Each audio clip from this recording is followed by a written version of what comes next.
ध्यान और समर्पण। एक प्रेरणादायक कहानी, Gautam Buddha moral story in Hindi.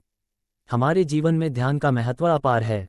Mahatma Buddha के एक प्रेरक प्रसंग से जुड़ी एक कहानी हमें ये बात समझाती है कि सही ध्यान और समर्पण से जीवन को कैसे सफलता की ऊंचाइयों तक ले जाया जा सकता है। कहानी, ध्यान हमेशा लक्ष्य पर केंद्रित रखें। Gautam Buddha's moral story in Hindi. एक बार की बात है, महात्मा बुद्ध अपने शिष्यों के साथ दूसरे नगर में प्रवचन के लिए जा रहे थे। काफी दूर चलने के बाद सभी शिष्य थक गए और वे फिर महात्मा जी से बोले, गुरुजी, यदि आपकी आज्ञा हो तो कुछ देर कहीं रुककर विश्राम कर ले। महात्मा जी बोले, वत्स, कहीं उचित स्थान देखकर हम वही विश्राम करेंगे। फिर कुछ देर चलने के बाद उन्हें एक खेत दिखाई दिया। उस खेत पर एक बुजुर्ग और एक छोटा लड़का खेत जोतने का काम कर रहे थे। महात्मा जी ने उस बुजुर्ग से पूछा, हे मान्यवर, हम कुछ देर यहाँ विश्राम कर सकते हैं? तब उस बुजुर्ग ने महात्मा जी को पहचान लिया और हाथ जोड़कर उनको प्रणाम किया और कहा, है महात्मा जी, ये तो हमारी खुशनसीबी है कि आप हमारे खेत पर पधारे। आप वहाँ उस पेड़ के नीचे विश्राम करें, मैं आपके जलपान का प्रबंध करता हूँ। तब महात्मा जी बोले, हे मान्यवर, आप अपना कार्य पूर्ण करें, हमको कुछ नहीं चाहिए। फिर भी वह बुजुर्ग नहीं माने और महात्मा जी को कुछ फल तोड़कर और उन्हें जल देकर वह बुजुर्ग अपने काम में व्यस्त हो गए। तब सभी शिष्यों और महात्मा जी ने फल और जल ग्रहण किया और सभी वही विश्राम करने लगे।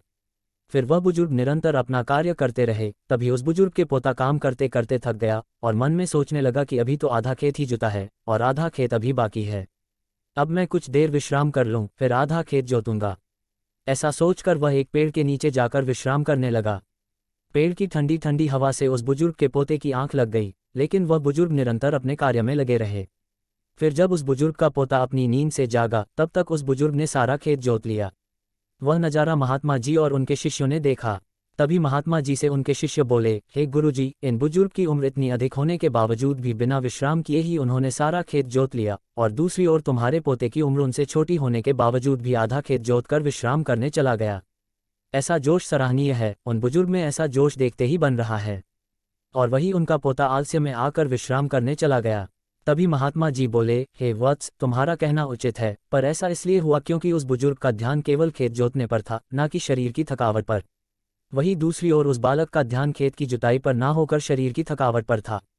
इससे हमें ये शिक्षा मिलती है कि अपना ध्यान हमेशा लक्ष्य पर केंद्रित रखें और अन्य कहीं नहीं। ये कहकर महात्मा जी और उनके शिष्य उस बुजुर्ग का अभिवादन करके अपने मार्ग पर चल दिए। निष्कर्ष, इस कहानी के माध्यम से हमने देखा कि एक सफल जीवन के लिए ध्यान और समर्पण का महत्व क्या है। ये हमें याद दिलाता है कि अपने लक्ष्य को प्राप्त करने के लिए हमें समय समय पर विश्राम करना जरूरी है, लेकिन इसका मतलब यह नहीं है कि हमें अपने कामों में आलस्यपूर्वक ढलने की इजाजत है। सही ध्यान और समर्पण से हम समस्त चुनौतियों का सामना कर सकते हैं और अपने लक्ष्य की प्राप्ति में सफल हो सकते हैं।